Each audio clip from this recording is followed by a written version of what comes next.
People always, want to ride you for using a pellet cooker, but I've always said, I've done my time managing a fire and all that, but I'm getting older. I need to make it easier. Yeah. So use a pellet cooker, and all that does really is provide a constant, consistent heat. Yeah. You still got to know when to put it on, when to take it off, when to do whatever. It's not just going to cook it for you, so it's not a set and forget it. But it makes it easier. You can be inside cooking it, watching it on your Wi-Fi or whatever, and just do other stuff, cut the yard or.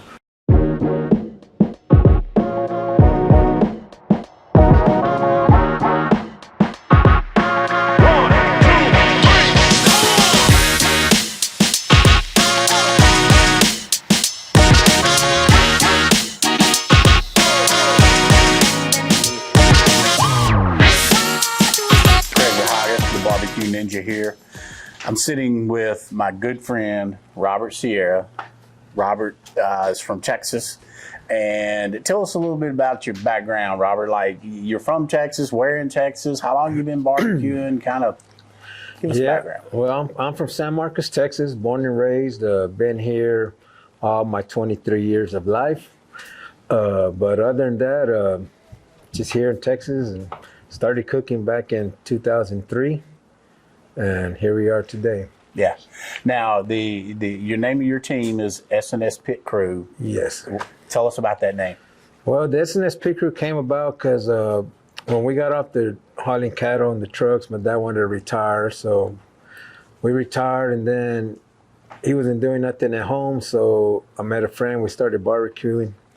And then I just created a team to get my dad out of the house, just to keep him a little more active and stuff. So it was supposed to be like Sierra and Sons, and then so that's how that came about, the Pit Crew. So you mentioned your dad. Was he your inspiration in barbecue, or did you have somebody before your dad? Well, I wish I could say that, but my dad was always a truck driver. Mm-hmm. So, and when I was truck driving, we're always going on the weekends. During the week, we miss weddings, funerals, birthdays, and everything. So there was no time to really barbecue. That's why I started late barbecuing. Once my dad retired, and I took a local job, and then met a friend, Aaron, that wanted to cook. So we started cooking. That I've never cooked before then. So right, okay. Well, did you just learn by watching other people, or did you learn by, like I did? I learned by running a lot of meat and just figuring it out. That's how I learned. I mean, if it was today, you can look at the internet. If you can search the web, you can learn how to cook. But I burned a lot of brisket, and that's how when we started, my buddy said, I'll do the chicken and ribs, you do the cook's choice, and the brisket for me, and the cook's choice, he was ribs and chicken. Mm-hmm. And but yeah, I took a lot of trial and error in the backyard. My neighbor was throwing away a little old New Braunfels barbecue pit that I just took to the backyard and started using that. And I used to burn on coals, and I still like to cook briskets on coals myself. And I was smoking it, but with coals, so I was burning my wood, put them in the offset, not direct heat, but just, and then it makes the beautiful mahogany brisket you'll find, real nice. Yeah. Well, now, with the all-natural lump roll-up charcoal, you've got coals pretty much already made. That's right. It's a lot faster now. It's not like I got to wait, let it burn down. I just light them up. And one of the best things ever, these tumbleweeds that Roy Oaks got, man, it's the best thing ever to me. Gets that fire going quick. Yes. It does. Now, tell me a little bit about, you go back when you had your face on the Heinz bottle of barbecue, and how did that affect your career as far as your barbecue career? Well, I mean, if anything, it made it better and stronger. It put my name out there more, or put my name out there, I ain't gonna say more, but it put it out there, and it opened up more doors for me. It was easier to get a few sponsorships, become an ambassador like I am with Royal Oak Charcoal. So yeah, it was a good thing. It certainly didn't hurt. Got me on TV again, and got me on the Jimmy Kimmel Show and a national commercial. So that's pretty good exposure, and then you go around and you get recognized, which is pretty awesome feeling. Yeah. I tell you what, how did you feel the first time you went to an event, or you I don't know, you was in the airport or something and somebody recognized you? It's a good feeling, honestly. I just kind of poker face, but deep down inside, I'm all like, hell yeah, this is good. I remember when we were in Jimmy Kimmel, they told us to park at the mall, so we're coming out the mall across the street to the theater there, and they got Hollywood Boulevard closed. They got the construction crew putting on the barrels and stuff. And so I was like, man, what's going on here? And, oh, we got some guy from Texas who's going to come cook here on the sidewalk. I was like, oh, cool. And I looked at my wife. I mean, that's just like, wow, they're doing this for me. You know, like, it's an awesome feeling, man. It's pretty good. That is cool. That is cool. You know, deep down, what it does too is it just gives you gratification of the hard work you're putting into it, and what you're doing. People are noticing, you know, right. And it gives you that gratification. It's a really cool thing.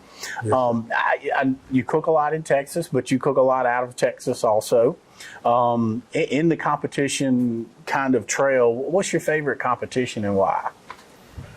You know, I guess my favorite competition would have been the ACCO, because just when it was the local cook-off I did for 18 years. We were, I was trying to get 20 straight. I was a charter member cook, but then, you know, I happened to get sick and I didn't make it this year, or last year, should I say. But it was one of them fun cook-offs. But, you know, I like cooking like the rodeos in San Antonio and Houston. And but every cook-off's great just because you get to see your family again that you ain't seen in a while, and in different locations. You see different people. So some you see them over and over, but you know, there's areas that, you know, you see them for the first once a year, you know. Yeah, there's something about that local cook-off when you get to sleep in your own bed. And, exactly, you know, you get that rest that you don't normally get doing a cook-off away from home. If we forget something, we can run somebody to the house right quick and get it.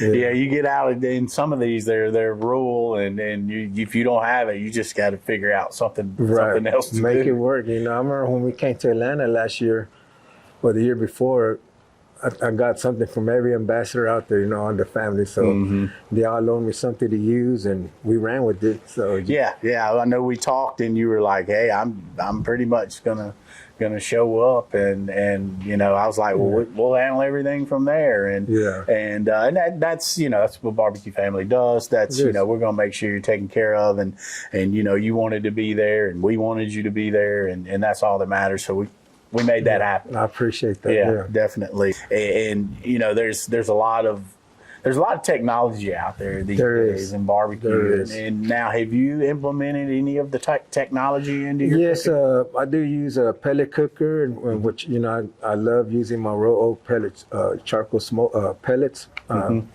Those are very good. It makes it easier. You know, it's like people always, you know, want to ride you for using a pellet cooker, but I've always said, you know, I've done my time managing a fire and all that, but I'm getting older. I need to make it easier. Yeah.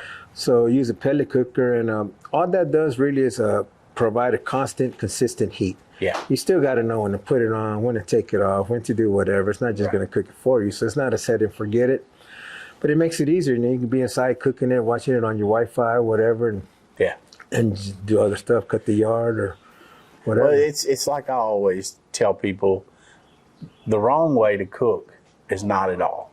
That's a good idea. If you as long as you're cooking, as long as you're providing food for your family's table, you're not doing anything wrong. You're doing everything right, in a matter of fact, you know. So the advent of the pellet cooker and it being brought into the market brings a lot of people into cooking that normally wouldn't be cooking at all. Right. So, you know, that just having that into the market and having them cooking for their family, hey, what's wrong about that? Yeah, it's nothing. I mean, you know, the purest one, I like it, but you know, hey, we got to move with the times. And what's the old saying? You do you, let me do me. Right. Exactly. So, you know, I use That's a what digital thermometer every now and then. I used to just kind of do my hand and feel the barrel, see where we at. But I mean, in competition cooking, you have to get more consistent. So that's when you start. At home, I just like to cook, plain and simple. Yeah. In competition now, we got to do so much stuff that's not like barbecue anymore, and use all the gadgets and all. Everything. It's got to be a certain temp at a certain time, and so it's just consistency. It is, and you know, I used to never use a thermometer. It used to be a joke of ours, you know, at U-Bonds, because somebody came along one time and asked Poppy, you know, hey man, you got a thermometer? And he laughed. You know, he was just like, No, I don't have a thermometer. Right. But now with these digital thermometers and everything, and the alarms on thermometer, and plus you don't want to ruin a piece of meat. I mean, it's a little expensive these days. It's real expensive nowadays, you get a $200, $300 brisket, and you don't want to shoot past that doneness. Right, and exactly. Have a ruined piece of meat. So, is that the only technology you use these days, or? Well, I mean, other than using charcoal and lump charcoal, I use specifically raw oak, of course. Yeah. And I mean, besides a pellet cooker, no, I use my offset. It just depends what I feel, Gonna start using some live fire cooking. Yeah. Trying to learn like some of these guys. It's such an art that it's pretty cool to see, and I want to learn that. So I got some good teachers already that I can learn from. You got some really good ones around here for sure. What advice would you give for somebody that's aspiring to get out there and cook in their backyard or get on the competition trail? Kind of, just what advice would you give them? I would probably tell them just have fun, don't give up. If you think it's good, it is, and if people tell you it ain't, sometimes maybe it ain't, but just keep trying to make your thing better till you get it the way you like, and then at your house you're cooking for yourself and your family. In competition, you got to cook for the judges, so it's two whole different monsters. But just relax, have fun, and that's it. Yeah. The I always said the backyard. You want to cook what your family enjoys. Right. And competition, you're cooking one bite. That's it. It's one bite. You're trying to make one bite perfect, and it's either going to make you or break you. So that's right. But it really, start out keeping it simple.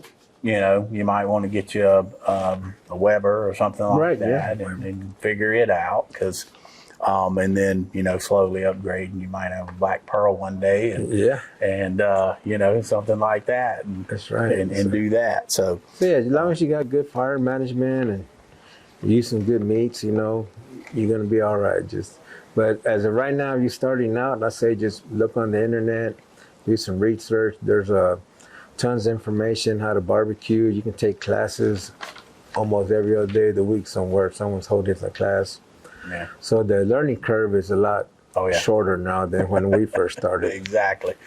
I always tell folks, the information's out there. Yes, just like you said. I mean, if you want to learn, click on YouTube, take a class, and I mean, you're turning in a quality product already instantly. Yes. Where me, the small team I started, it took us 3 years. Right. To even see a final. And it was 3 years, a lot of blood, sweat, and tears, and thrown away food because it was inedible. But it's changed a lot. It has. I mean, when we first started, I'm sure with you too. I mean, you're still a young man, but be surprised. When we started, whatever I cooked and we didn't eat, I brought home and we ate during the week. Mm-hmm.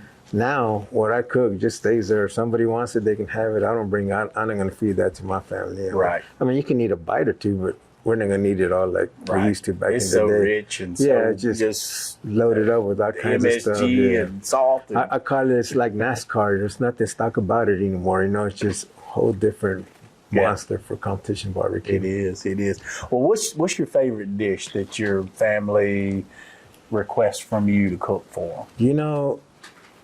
Pork steak is probably my favorite to cook. I love a good pork steak grilled, man. It's hard to beat. It really is. You sear that fat around the edge of that pork steak. To me, that flavor is the best flavor. It is. Period. Yeah, and keep it simple: salt, little pepper. Mm-hmm. I prefer more salt. I'm a salt kind of guy. I'm not big on. I mean, I like pepper, but. Yeah. You ain't gonna see pavement on my meat. Right. You're gonna still see some meat, or but it's not gonna be paved with pepper. But it's good. Just trying to enhance the meat a little bit. Yeah. So, any sides that you like to specialize in? Anything you like to do there on the cooker? Yeah, I like to go to Sam's and buy some potato salad and just eat that and heat up some beans on the grill. There you go. But My wife handles all the sides. So There you go. And I imagine they are Uh, phenomenal too. they're pretty good. Yeah. I ain't gonna lie, they're pretty good. That's awesome. Yeah. Well, man, appreciate you visiting with us today. Okay. And I'm glad to be here. Thanks for having me. well, I tell you what, Robert. Like I said, man, it's an honor to have you, and it's an honor to Yeah. be a part of the Roll Up family. And yeah, I'm glad and blessed to be part of the Royal Oak family. I went through some cancer last year, and Royal Oak stood by me. They hooked me up. They helped me get some bills covered so I didn't have to stress. So, it's just an awesome family there, Royal Oak. And they take care of the ambassadors well, and I'm glad that I'm still one of them. Well, I can tell you what, we were there for you then. We'll be there for you now, and we'll be there for you in the future. I appreciate that. Thank you. Yeah, thank you.